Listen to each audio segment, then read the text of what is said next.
Alright, Pretend here back with another Honkai style video, and today I wanted to be talking about Relics, especially with the upcoming 2.7 update bringing the new Wishful Resin. I wanted to make a video dedicated towards that and why this is potentially going to be a massive W in order to ensure that Relics are a lot less cringe than they are. So first, I wanted to also address the issues with Relics. Since I hate Relics, everyone hates Relics, we have big caveats with it. And so today I wanted to address those. And then I want to talk about Wishful Resin and why it's going to be so good for the game's lifespan and also just ease of play, but also talk about some issues it may have. Along with that, the dice thing that's coming for substats as well, I want to talk about that as well. Anyway, that's all I want to say. Before I get into the video, if you guys find this video helpful or enjoyable, if you guys could drop a like, it'd be greatly appreciated. Make sure to hit the subscribe button and turn on the bell icon for future videos like this, along with other types of news, summons, discussions, all types of guides, all that kind of stuff, and let's get straight into it.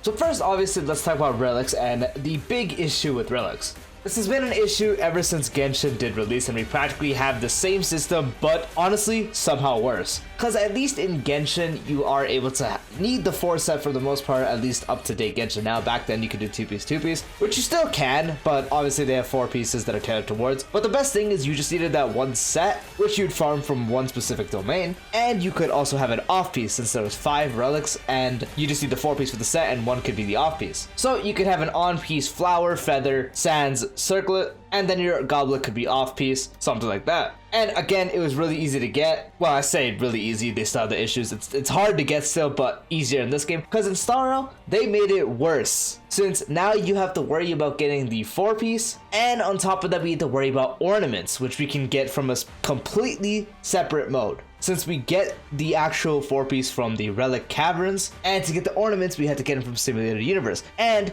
this whole thing does not allow for a single off piece. You have to have all of them on piece to have the full set. So it's nowhere near as semi-lenient as Genshin was. And on top of that, we have more sets to worry about, such as speed, effect res, effect hit rate. It's a bit offsetted since Genshin had elements of mastery and energy recharge, but we still have more. Combine that we have more main sets we have to worry about, an extra relic, and no use of an off piece. Relics were this big issue because not only do you have to worry about getting the drop for what you need in the first place, since in a relic cavern you have 2 sets to worry about. You have to worry about if it actually drops what you want, the headpiece, the hands. Then you would have to worry about the main set if it was a body or if it was the boots, or if you're in Simulated Universe you have to worry about the orb main set and then the rope main set. Then you had to worry about the subsets, and then you have to worry about it upgrading good. Genshin has most of these issues as well, but on Star Rail it's worse with the more main sets and a little more substats, plus the spread farming making it very difficult to actually get a full set without a lot of time spent.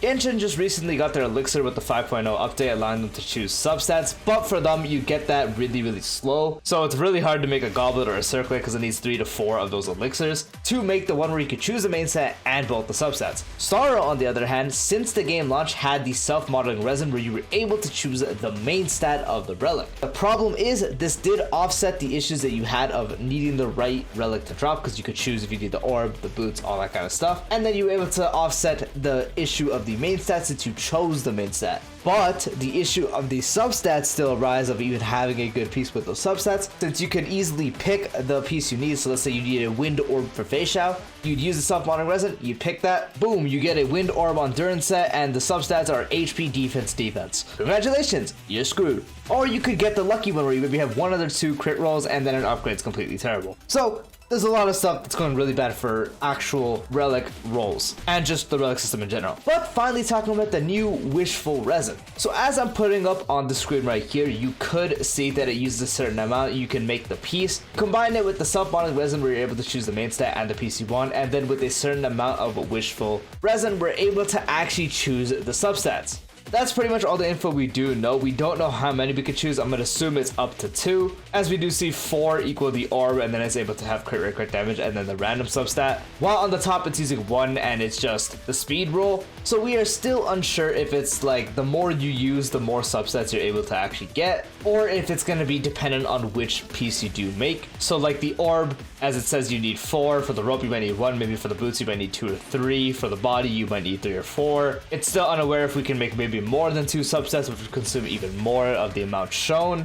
But the main point is it does offset a good amount of RNG you do need for that. Since now you're able to get the piece you want, you're able to get the main stat you want, and 2 subsets, which usually it's always 2 subsets that you do want on your character. On a DPS, you'll choose crit rate, crit damage. On a support, you'll probably choose speed and survivability stat, or if there's someone like Bronia, Sparkle, Sunday, you would choose crit damage and speed. And if they're a Nihility debuffer, you'd probably choose speed, effect, hit rate, and so on. So again, this does offset the choosing and getting the actual right relic set or relic piece. It offsets the main stat and then 2 of the subsets out of 4. The issue is 1, 2 other subsets could still be terrible, but at least if you have half of the subsets being good, then it could still be good. But the main issue is actually upgrading it, because you could make a piece. Let's say you make an orb with what it says, you get a orb. For Acheron on the Ismo set, you make the orb, lightning damage, you give it crit damage. It could be a 3 stat one where the other one's HP, or it could be a 4 stat where you get HP and defense. Then it comes to the time upgrading, and you might get 1 roll in crit rate and the rest go into HP or defense, or maybe even all of them, as you still do have RNG from the level up rolls, which would greatly impact the odds that you could have to actually get this good thing. So overall, this does offset a big issue with the relic system, but obviously it does not solve it entirely.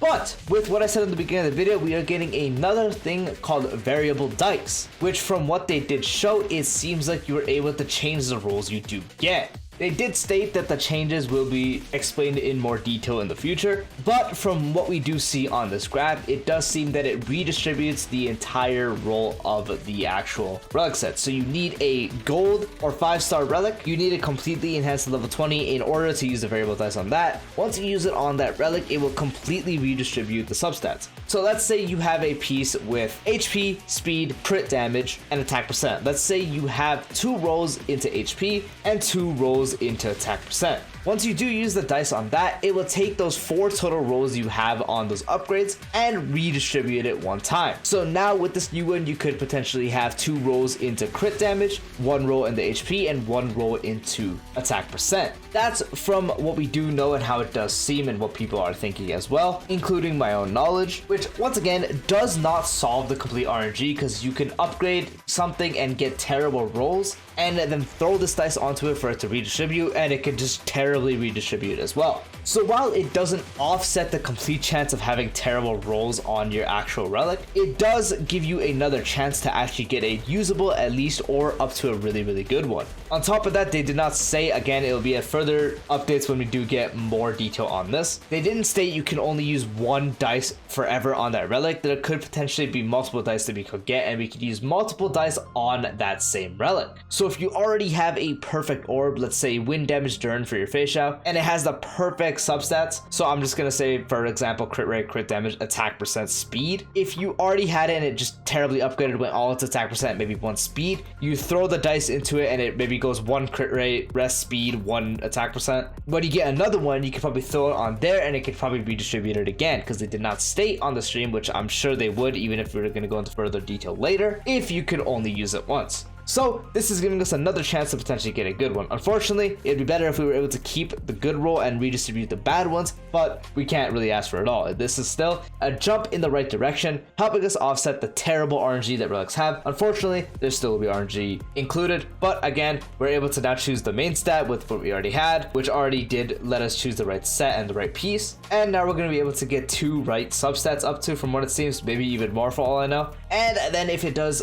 upgrade terribly, we can get another chance, and potentially even more chances, to actually reset the rolls, redistributing and potentially getting a better piece in the end. And yep, that is the video. That is what I want to talk about with the whole relic changes. Once again, as I already mentioned, this is not going to fix the relic issue entirely. With the redistributing, there is still a bunch of RNG involved, unfortunately. But with Starro especially, we already had to worry about getting the piece, getting the 4-piece set for that, then going into Simulated Universe, farming the ornaments, giving that to the character, having the right main sets, then also having the right subsets, which again, all the RNG involved in getting the right pieces while you're farming, getting the right main stats while you're farming, getting the right substats while you're farming, and then getting the right upgrades while you level it up. And with the amount of substats and the amount of terrible RNG and terrible relics there are, this once again does not solve the entire thing, but it already removes the fact that we're able to choose the right piece that we want, and the main stat which already existed, so that was a bit of an offset already. Now we're able to offset up to 2 from what it seems for the substats, so that's going to significantly lower the RNG needed. And if it upgrades badly, we're able to redistribute the substats and giving us another chance for it to upgrade at least decently or becoming really good. So it's a big jump in the right direction for Relics. Hopefully we do see more improvements in the future because there are still some flaws with this, but once again, it's a step in the right direction. Anyway, let me know what you guys are thinking about this and what pieces you're probably going to redistribute and make. Personally, I'm just going to throw everything for Aventurine. I'm going to try to get a insanely built Aventurine because mine's pretty good right now, but we want the best things for the guy, or I'm going to save these for the future characters. But yeah, let me know. Peace out.